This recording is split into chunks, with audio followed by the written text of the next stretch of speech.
El diputado local Raúl Flores reconoció el trabajo realizado por la Suprema Corte de Justicia de la Nación, esto por validar la consulta que se hizo por parte de la Asamblea Constituyente a los pueblos y barrios originarios de la Ciudad de México y que además sirvió para plasmar sus derechos en la Carta Magna Capitalina, acompañado de Fabiola Poblano, quien es presidente de los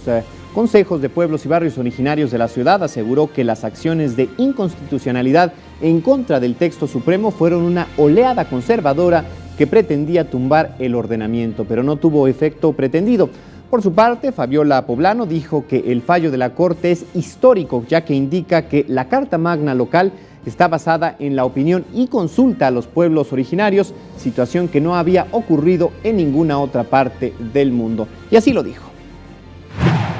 Fue un logro de los pueblos y que sí tienen nombres y apellidos quienes nos apoyaron para llegar a que se realizara la consulta, a que se respetara la consulta y a que hoy la Suprema Corte de Justicia esté reconociendo que sí se llevó a cabo esta consulta.